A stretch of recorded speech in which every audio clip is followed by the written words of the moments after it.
when you hear that someone who is turning 18 today or within the last 2 years has better than a 50% chance to live past the age of 100. Grattan and Scott, as economists, also say, given the way the economy is working, baby boomers needed about 35 years to retire with 50% of their income in retirement. Gen Xers, myself, and the others now need about 45 years to achieve that same goal of 50% of income in retirement. Millennials and Gen Zers may be facing 60 years of work. So when you talk about something like the 60-year curriculum, this is where that term really began to originate. If we begin to think that someone's life isn't just going to be a 30-year career, but could be double that long, and that they could be living a very healthy life until they're 95, 96, 97, we're living in a very different kind of world going forward. This is not science fiction, it's today.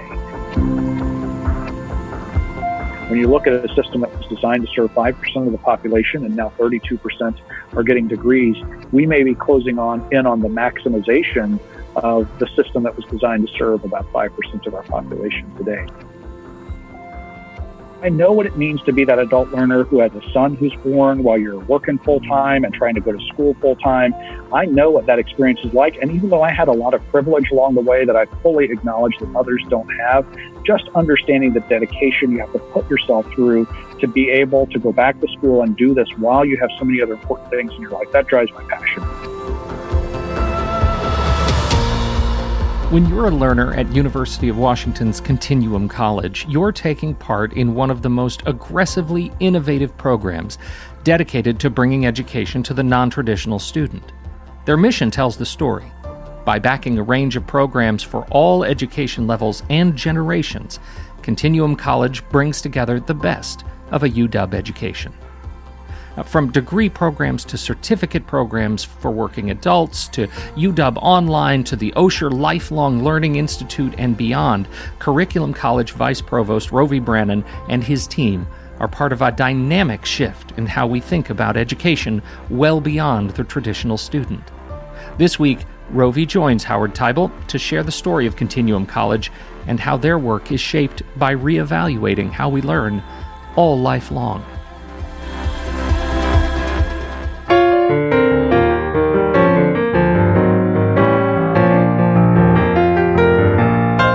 Rovy, great to have you on the show. Great to be here this morning. So you and I met at the UPCEA, and I'm going to say what that is, University Professional and Continuing Education Association board retreat that I led in New Orleans back in December.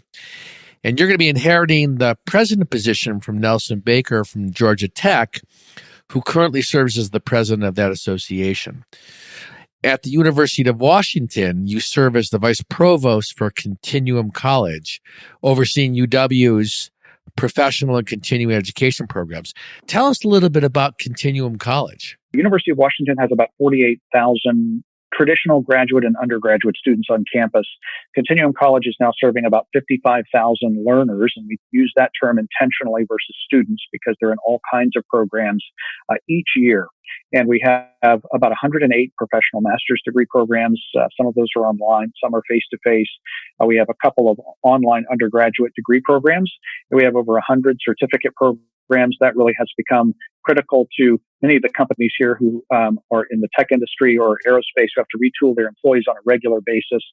So that's a pretty big portfolio. In addition to those sort of mainline areas in our professional and continuing education arena, we run summer quarter for the University of Washington. We have early camps for early students at 8 years old. We have on the other end of the life spectrum, we have an Osher Lifelong Learning Institute, and we like to say we have learners up to 98 or even older, so 8-year-olds to 98-year-olds in that 55,000 learner population. So Continuum College, we renamed about 3 years ago to really make sure we were capturing the fact that we serve a continuum of ages across the lifespan through a continuum of methodologies and delivery modes. There were 3 great pieces on this topic that I read in preparation for this. Chris Dede from Harvard's Graduate School of Education, he's talking about developing new models. Your piece in Inside Higher Education which was around forming this, what I love the language of the new traditional learner and thinking about life in a different way because of longevity, but also a different way of thinking about how we go from these three phases of life, right? And we'll talk about that.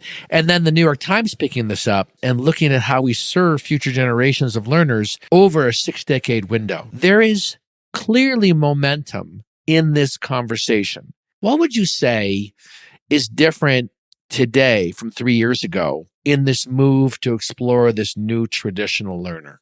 Well, I think really if we can go back a little bit longer than 3 years, but I think we've seen an even greater acceleration in the last 3 years. One thing that's happening, first of all, is the economy here in the United States remains incredibly strong, and we continue in one of the longest economic booms that perhaps we've seen in the history of the country, but certainly in modern history. And for adult learners, often going back to school can be countercyclical to a great economy. So when the economy has a downturn, we often see more adult learners returning to schools to get degrees. 2008, right? People took that period of this major downtime in the recession and turned it into, this is my time to retool my own skills. Yeah, and I think that's really positive. I think on the other side, we have to look at, I think the questions about the student loan debt and so forth that we're in. We know that during those times, people were also living off of that debt load and not just paying for their college expenses. But if you fast forward and you say in the last 3 years, how has this really shifted? It's not that people need less education now. In fact, the world is continuing to accelerate even since the Great Recession. We see new technologies, new complex, what I would call wicked problems in the world that require extreme interdisciplinary thinking and lots of different kinds of skill sets. And what we start to see emerging is, rather than degrees, we're seeing a really significant increase in people seeking professional education that is not corporate training. It is transferable. It gives you a credential that's portable, but it isn't a full degree credential. So what I mean by that is we're seeing a lot of growth in our certificate programs and our non-credit professional retooling programs. And that makes a lot of sense when you think about it, because many of our students, some of them pay for this out of pocket, of course, but many of them have employers who will reimburse those expenses. And so when you're at nearly full employment and you have these, especially here in Seattle, lots of tech companies and high tech companies in lots of different fields, they have to retool on a regular basis to stay current. So in the last 3 years, we've seen that shift. I was on a plane yesterday, and I happened to sit next to this man who was on the way to India for his grandfather's 80th birthday with his family, and he runs a company in San Francisco. He's got 60 employees. We were talking about the need for this relearning, and what was fascinating was people in his organization come to him and say, I want to develop some skills, and he's like, go do your learning. It didn't look like it even had a really clear structure, like a pathway for these employees. You're at the center of thinking about how can we, in the roles that we have and in the identities we have, create a pathway that allows people to see where they can enter it and have it be part of not just the corporations figuring out what their professional development are, but that we can be a guide in this process to them. Yeah, and I think, the reality is people need to learn more all the time in many different kinds of ways. And so I always like to joke, the number of times that I have a problem with my computer and I then go on YouTube and a 12-year-old walks me through how to fix my computer with a YouTube video.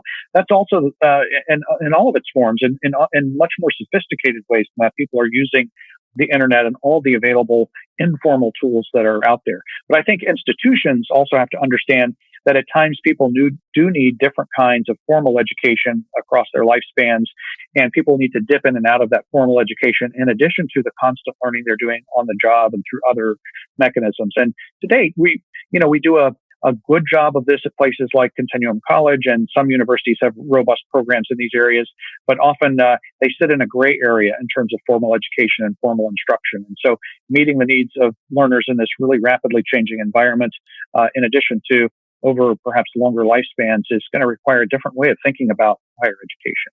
Let's get into something that you wrote in the Inside Higher Education piece. You outlined 5 strategic areas for development: credentialing, meta-curriculum, learning services, new academic stack, and funding policies. Talk about how you came up with these 5 areas. Sure. Well, I mean, as many of us are, we're part of a number of groups of like-minded individuals, we tend to flock together. And one of these groups has been talking about these issues for a number of years. There are a couple of UPCEA has the University Professional and Continuing Education Association that you mentioned at the top of the podcast.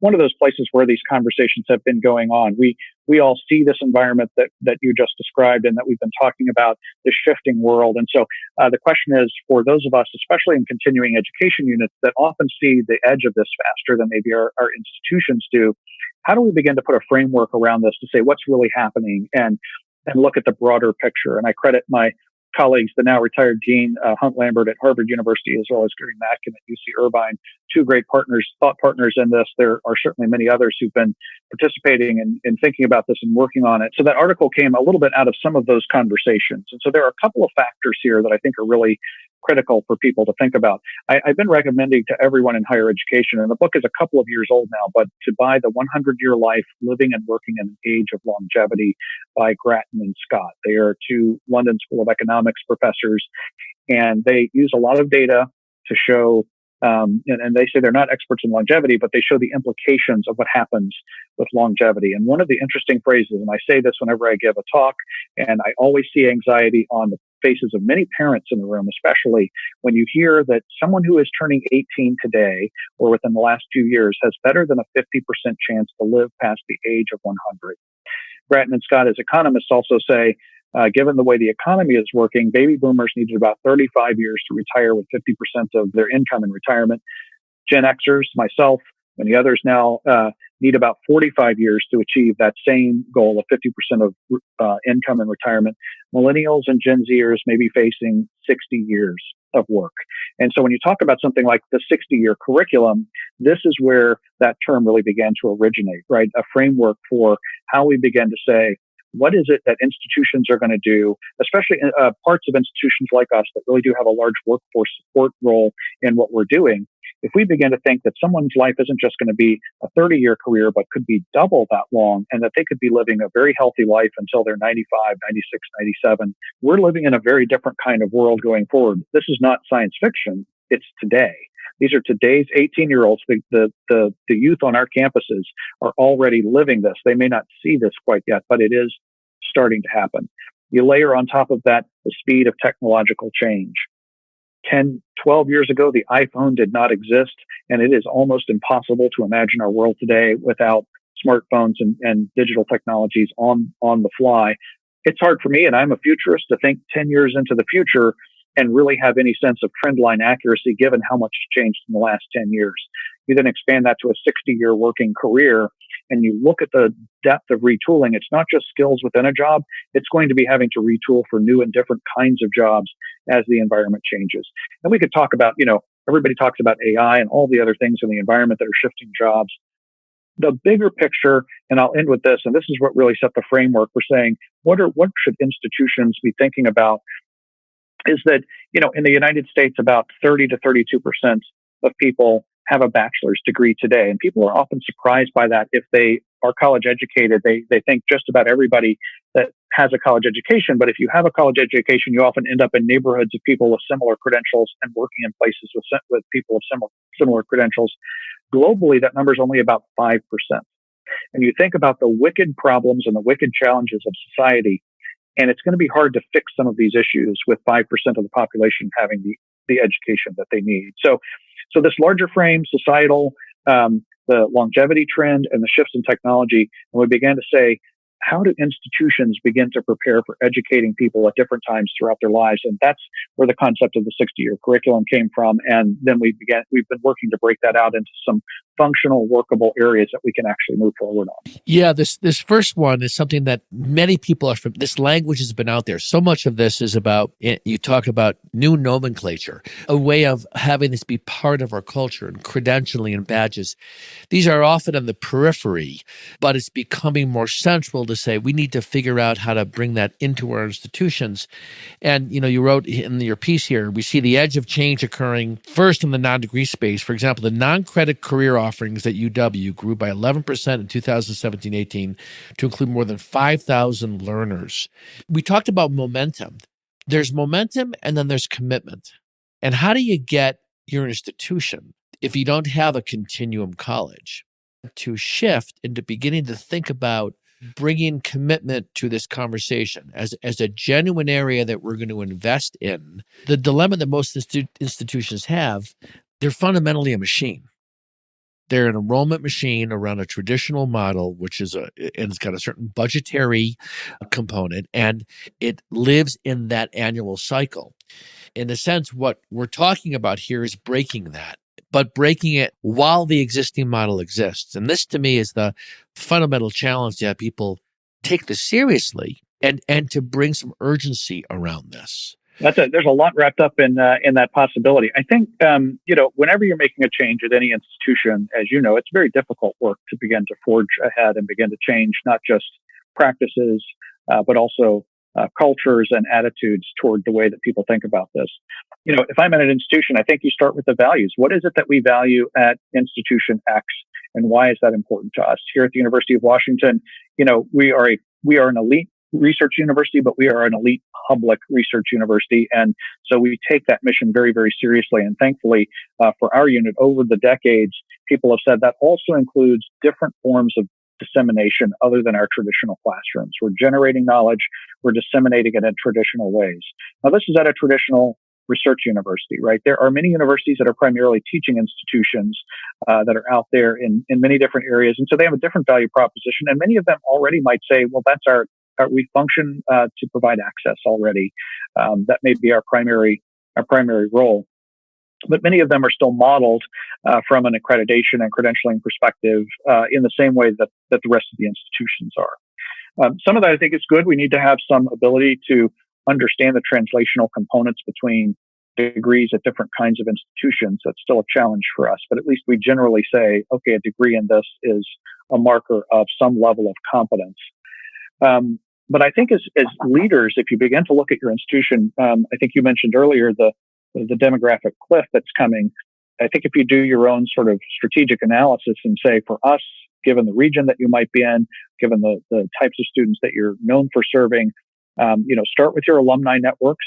That's the first great place to say, hey, you're out there in the workforce, but you came from here. What is it that you could continue to use as a continuing education learner in your job in X, Y, and Z? And that's a really strong place to start. You'll get some really good data from those alumni because they understand your culture and your values and where they came from. And they might also be able to tell you pretty directly, hey, this is what I was missing, or this is what I needed, even more importantly, 4 or 5 years or 7 or 10 years later that I wish my institution could have offered. So I think starting there, that's a good place if you don't have a robust community. One of the things we do at Continuum College, and again, small communities or small college towns, this is a little bit different, but because we are in a large urban environment, every time we launch a degree to serve workforce needs, we create an advisory council or advisory board, even in the non-credit space. So we run over 80 advisory boards. And what this really does is it lets us bring in leaders from business from all around the community and get their input on what we should be building as well.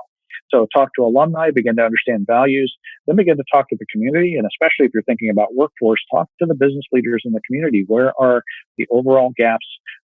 And even more importantly, if you've got a strong chamber of commerce, they often know what kind of inquiries for new types of businesses might be coming into the region so that you're helping to think about this spectrum of different offerings. Now, I will say, to go back to Grattan and Scott for a minute, and you think about this 100-year life and a 60-year curriculum, they're very careful to say, don't think about age equaling stage of life. And I'm careful to also say, let's not think about just workforce development as the only lens that we would look at, because that may not align with your institutional values. But what are programs that perhaps someone later in life might say, oh my gosh, I'd like to go back now, and it's a different kind of program. It may not be a bachelor's degree or a master's degree or even a certificate as we know it today. This is speculative work we're thinking about today. And I'll just give you my own personal example. I was an adult learner. I did not go to school right out of high school, so I know what it's like to go back to school later in life, to have a child while you're doing your undergraduate. And I double majored in psychology and philosophy, so social sciences and humanities fields.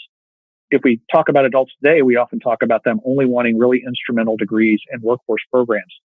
I'm so thankful to have had that incredible experience. However, as someone who's now slightly older and a vice provost at a university, I almost wish that I had an opportunity to go back and do some of that philosophy learning again. And I said this to our Dean of Arts and Sciences, and he said, "That's really interesting." I said, I remember, some of those things, but I'm old enough now to begin to contextualize what many of those philosophers were actually teaching us when we were younger. So I do think that there's a lot of workforce need, instrumental need that is not being met in this country today. We know that from everyone from government sources to businesses to our own graduates who are moving out there. But as universities and colleges, we have a role that's much bigger than that workforce development. And I would encourage everyone to think about the 60-year curriculum comprehensively across all components of what we do and not just narrowly in the workforce. So those would be some starting points: alumni, your workforce in the community, your business development folks, but then really looking at who you are as an institution and ways you might find these niche areas to get started if you don't work in this way or in this area today. How many people do the work of Continuum College? The actual mechanics of what you're describing? We have 220 staff total today, and then we have another 900 to 1,000 part-time instructors who teach in those certificate programs, and then several hundred ladder faculty who teach in the degree programs that we support. The faculty don't report to us, so they're other places, but 220 core staff. So it's not a small operation. I talk to people as president of UPCA. Of course, we represent large and small units across the spectrum. So I am fully aware that just down the road, there's a university with a 2-person continuing education team. They're trying to figure out how they participate. That's precisely where I was going to go, because much of this, I think, as people are listening, are saying, how do we create focus around this? In some sense, by creating this identity, Continuum College, and then putting continued commitment around it, has allowed you to grow this and build that kind of momentum. We can't underestimate, to be able to produce this requires not just having bodies, but having a clear vision. And then a commitment from the institution to say, we're going to move this thing forward. Otherwise, you're just moving the deck chairs around. Right. And just to give you a sense, to run 80 advisory boards, we have about 30 staff that are functionally working as just program planners and executors. Right. And so, each of them has a portfolio of 10 or 12 different programs, but a big part of their role is keeping the boards engaged and active. And by the way, that has multiple purposes, because it not only tells us sort of what should be in the curriculum to meet employer needs, we also balance that with the faculty input, but it also creates connectivity to find instructors to teach in these programs, because we generally use practitioners to teach in these non-credit certificate programs. And they also become a pipeline for hiring graduates from these certificates. So our certificates end up with these very high sort of trajectory rates. 37% of people in our very first survey, 37% of the people who finished our programs said they got a raise or a new job at a higher salary after finishing a non-credit certificate program with us. And so that's a pretty good run rate. We want to get a better response rate next time. When you start to look at those kind of data, begin to get those kind of returns, and then you feed that back to your advisory boards, I think that's really critical. But it does, you're right, it takes resources to keep all of those folks on track. Advisory board members come and go. You've got to find new members, keep it vibrant. There's a final way that we're now using advisory boards, and that is because we've begun a non-credit scholarship fund, which is very unusual. We had to get special permission. Aren't these intended to generate revenue? No, because so many of the people in our community who could really use these programs can't even afford a non-credit certificate. And what's happened is these advisory boards have come in and said, maybe my company can fund 2 or 3 people in this class to have a free ride here. And so it's curricular, it's philanthropic, but you're right. It takes resources to operate at this kind of scale. But you can operate, even with a 1 or 2 person shop, picking a specific program and taking some of these same kinds of ideas and bringing them forward. And you start small, and once you get one person with 10 or 12 of these running, you can start to add some staff. But even 3 or 4, you start to grow from a small place and build it out. Let's talk a little bit about the first component of those 5 key areas of credentialing. I have a direct experience of this in that my son, and I'm not going to say the institution, went through a credentialing boot camp program with a major institution that was anticipating making this an accredited program, and in the end wasn't able to do this for whatever reason. But over the course of the 3 to 4 months, he developed a set of skills after having a traditional degree in history and political science, and now is working in the field of data analytics out of this bootcamp experience. We all see the value of this. And, we also saw that most recently, many of these boot camps, they're not sufficiently bringing the students in. A number of them have closed, and there was pieces written about this. But tying these back to our institutions and creating these credentialing programs and boot camps is such an opportunity. What are some things you would say to people out there who would like to broaden their credentialing programs or have started this but don't know where to put focus or what should be their next series of tasks? First of all, I always say make sure you build a budget. And I know that's becoming more and more just how we operate as entire universities. Everybody has to be more financially savvy than they used to be. But it still amazes me, people can have great ideas, but for us, at least here at the University of Washington, these are self-sustaining efforts. So that's also a critical difference in where we are. Perhaps you have a university with a lot of extra funding that you can begin offering low-cost free workforce programs, in which case, oh my goodness, take that route and go there. But if these programs need to generate revenue, then, begin to look at the budget models, look at the competition in the area and begin to say, who else is offering anything? Are we, in many cases, in smaller areas, the advantage is you may be the only one there that's offering those kinds of programs. So if you're in a smaller college town, here in Seattle, at one point we had 6 or 8 different boot camp providers in addition to us.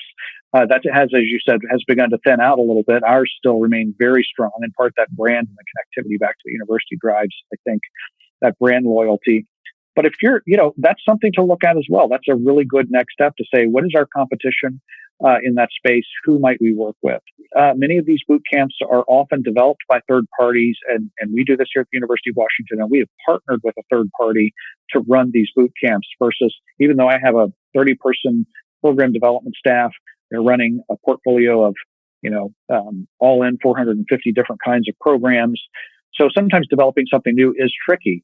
And there are a growing number of partner entities, some of which work a little bit like the online program management or OPMs do with a share of revenue, but some have increasingly turnkey solutions that they can come in and say, either for a flat fee or for a share of the revenue, we'll come in and help you get started. If you work with third parties, I say start with your exit strategy. Know what you're going to do to begin to extract yourself from that relationship before you sign the contract, so that you have a strategy. Because companies get bought, as you said, some go out of business, and if they become a really critical revenue stream, so you've got to guard yourself. We're very careful. We keep multiple irons in the fire when we're doing third-party types of efforts for that reason. So be cautious, but also this may be a really great way to go forward. And many private companies are also recognizing, wait a minute, there's a lot of possibility in the continuing ed and lifelong learning space. So there are companies offering entire boot camps, entire curricula, or even pieces of curricula and single courses that you can partner with today. So those are some really low-cost ways to get started quickly. It seems to me that the recognition of credentialing as a valid alternative to either a 4-year degree or the traditional way you go through an education experience becomes more possible and grows when more and more companies say, those credentials are sufficient for us to bring in people. They don't need to have that 4-year degree experience. And I would imagine there's a certain healthy tension in this because our institutions are built around these 4-year experiences and then post-undergraduate. We don't want to find ourselves in some ways, people seeing families, younger people, older people, that the traditional 4-year experience is not necessary anymore. So how are you noticing leaders are engaging in that tension? Yeah, and I think, just in the last few days, there's been some data that has come out. Forbes reported on it in an article yesterday that I believe the number was 60% of Americans believe that an internship at Google is more valuable than a 4-year degree from Harvard University. That should scare the crap out of some schools. Yeah, I mean, I think it does, but again, we're serving less than 40% today with bachelor's degrees, and so some of that really makes sense if you understand 70% of the people in this country do not have a 4-year degree to start with. So for them, it may not even seem accessible. So there's many things that could probably be looked at within that data, but you're right, it's a perception issue. I think it's important that we, as higher education leaders, we really have to make sure people understand the value of higher education today. The data is there to support it, right? I know all of the various societal issues that are fighting against us right now in some of these spaces, and some want to carry a different kind of narrative. But, I think the number is something like 96% of billionaires have a bachelor's degree at least. And often we only hear the stories about the person who made it to being a billionaire after dropping out of college, right? So that sounds like the norm. And that would be a really big mistake if you're coaching your own child on what to do in life, to say, oh, because this one person or two or three people as billionaires got those credentials, got that success without the credentials, but the other 90% gained tremendous benefits. So the odds are with you to get a college degree. They are not against you, right? And that's what I would say. And I think we have to be clear, because there is a risk that if the perception doesn't match the reality, we start making bad decisions with either political decisions, government decisions, or even institutional decisions based on what society might see as a true narrative, but that may not actually be the case. I do think there are certainly lots of jobs that are trade skill jobs that don't need a traditional four-year education, and you can grow into a fantastic career in many of those spaces. But you talk to people, even in the trade skills, and even though they may not need to retool in the same kinds of programs an attorney or a doctor does, many of them have jobs that are shifting with technology and robotics every single day as well. And they go through lots of, if not formal training, on-the-job training to stay current. So even in trade skills, that's beginning to change. But so I'm not implying that everyone necessarily needs the same kind of college credential going forward, but higher education, little h, little e, meaning all learning after high school, has to expand dramatically, I think, to be able to serve folks across their lifetime. And so we have to avoid dangerous thinking that might lead us down to make false assumptions. At the high level, I think it's a really important thing to paint that alternative narrative, or the narrative that really shows this particular model still affords people the opportunity to enter their adulthood in a way that gives them more opportunities. And we all see that. And if you have the privilege of going to a residential university because you have the means, it's an incredible thing. There's the what we're teaching, which is the second thing, which is is that you can go through this experience, and yes, we got great evidence that the majority of people get value from this, but are we preparing learners to learn? Or are we just primarily giving them this industrial age model of knowledge acquisition that is not focused on the recognition that when they enter this 6 decades of learning, they need to recognize now that this is the beginning of a process. And learning how to learn is different from learning about a subject matter. And most universities don't have that as a focus. Yeah, absolutely. I mean, it's really interesting, and I think we're starting to do a better job at understanding that here at UW. But I did have a student reporter, a journalism student, who came in to interview me about Continuum College and asked what we do. She was a junior, and it was a great conversation, very good, very professional, asking really good questions. And one of her questions was, why should a typical undergraduate care about something like Continuum College that seems like it's only for older learners? And I said, I hope you understand that everybody is going to have to continuously retool and relearn throughout their lifetimes. And she said, well, why is that the case? And I used the example of the iPhone and a few other things just to show the change that's happened during her lifetime that has been pretty immense.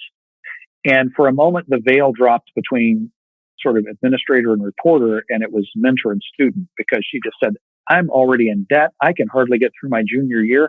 How do I conceive of thinking about continuing to learn for the rest of my life? And I said this to a friend of mine who was a professional reporter, and he said, if she's going into journalism, I certainly hope the school is teaching her that she will need to change the way she thinks about her career about every 3 to 5 years.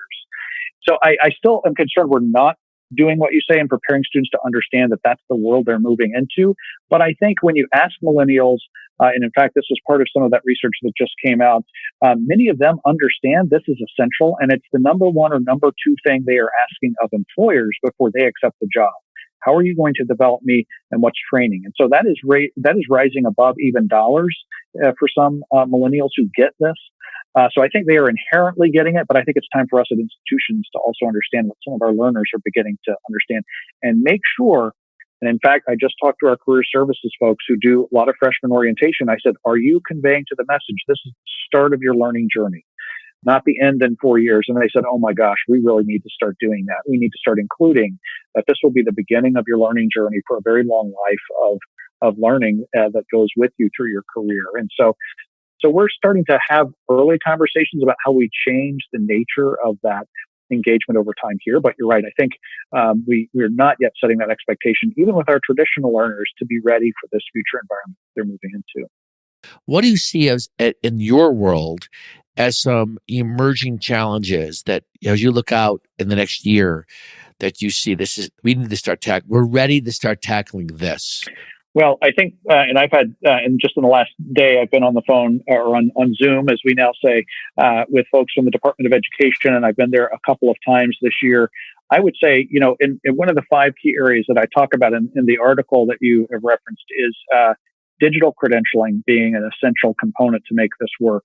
And really, without going into a lot of geeky technology depth here, the ability to seamlessly move all kinds of credentials between employers and institutions, for us to be able to ingest training records seamlessly from a business, for them to be able to see at a more micro level, not just, yes, you got a degree and it was in this subject, but perhaps what some of the learning analytics behind that, what kind of programs were you in, what were the competencies that you accomplished, and baking a lot of that into our credentialing system overall is starting to become top of mind for people at a federal level. Certainly, more and more businesses are developing their own internal credentialing systems.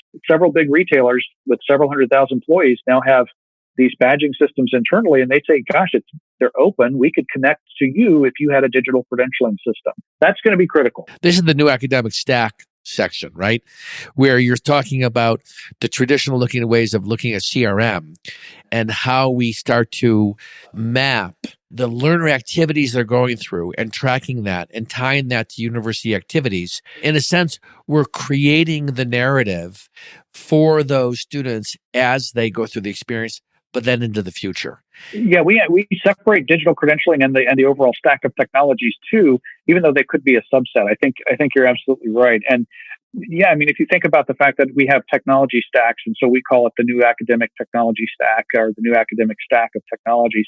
There, you have a student information system, you have a learning management system, you may have all kinds of card registration systems, different kinds of systems on campus. Most of them do not talk to each other very effectively, and they do not create a uniform way of interacting with a student. And what we're saying is we need to have systems that allow us to build lifelong relationships with students, not systems that act like Groundhog Day.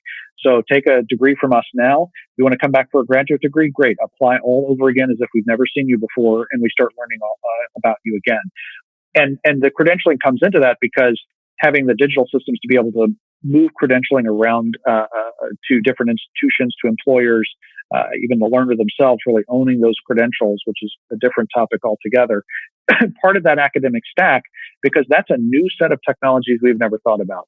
We've thought about managing silos of data, not managing relationships with our students through technology. And so when you think about what that really could do for us, and we're very early at thinking about this, but there is real work going on here too. It may be a little behind where digital credentialing is, but several of us have been working together to say, what would these systems look like? And, it starts, the services are tied into these systems. You have to have the right people to provide the services that these systems will use from the university perspective. So new kinds of learner services is another one of those areas.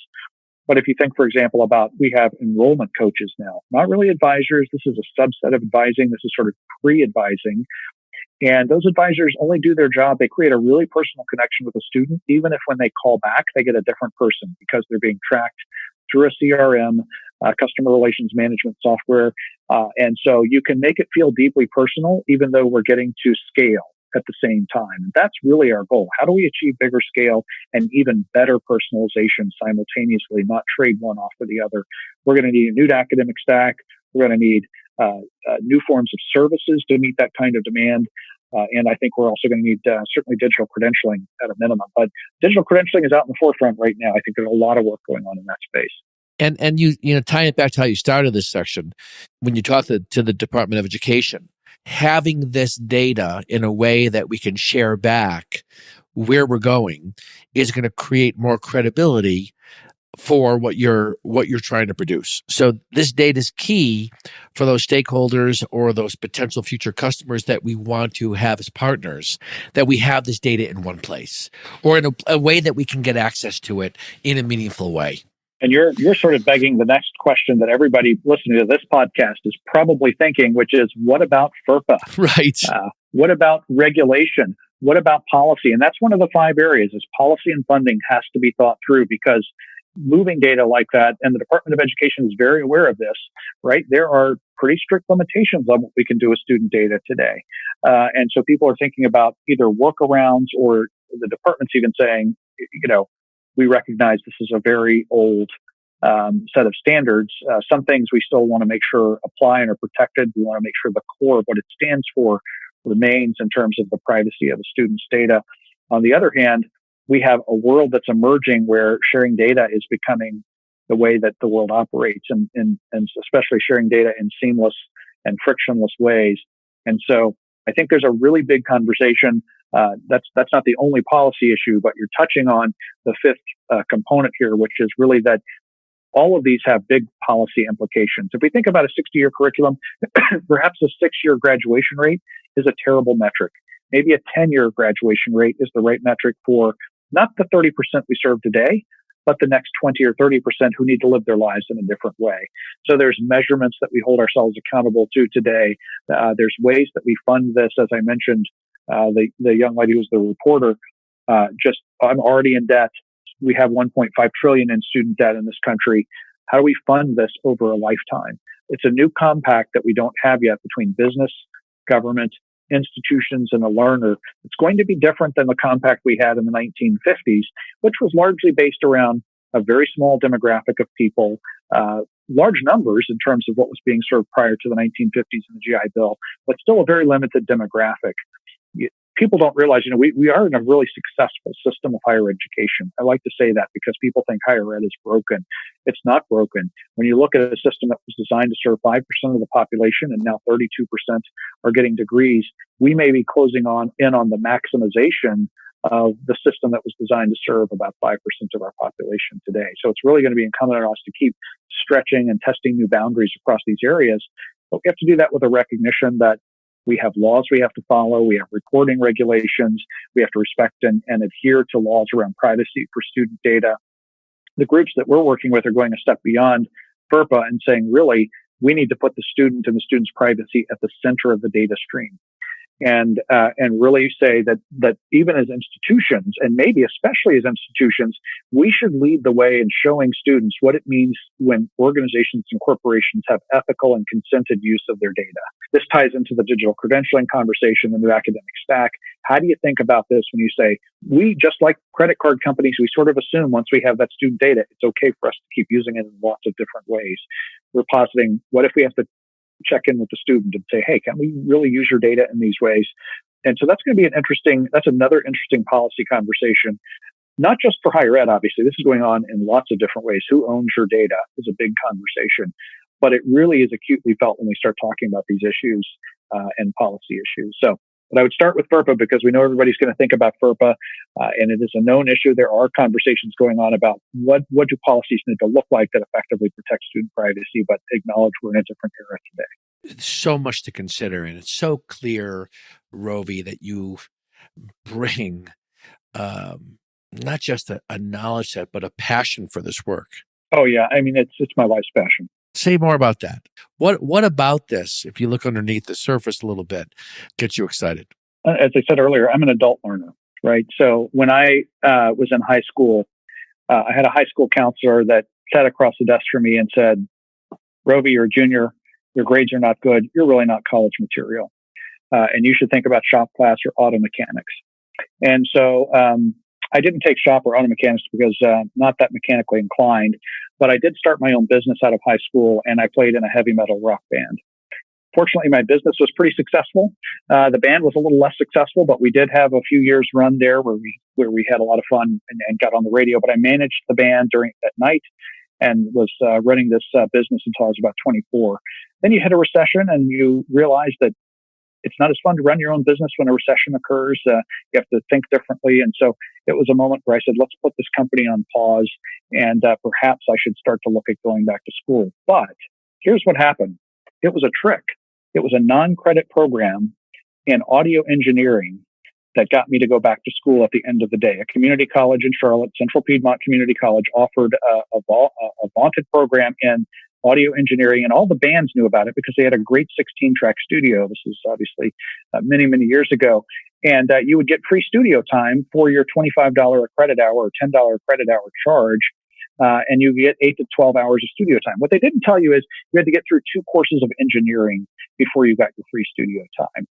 Here's a guy who was told, you're not good in math, your grades aren't good, and now I've got to do math. And the funny thing is, when you have the right motivator, suddenly things become a lot easier. And I thought, this is all there is to math.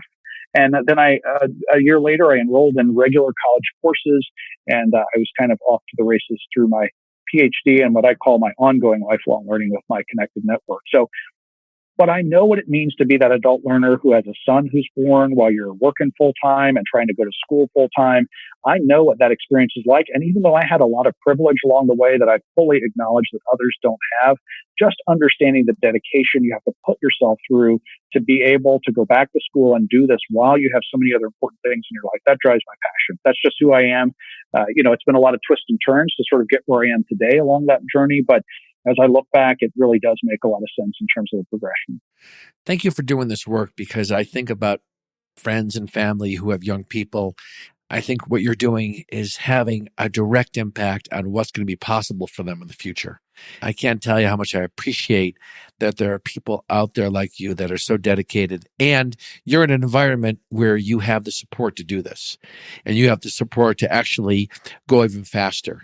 Let's keep this conversation going. We will post some of the things that you had described that are worth people reading, both your articles, but also that other piece that you said was a little dated, but still very relevant around longevity.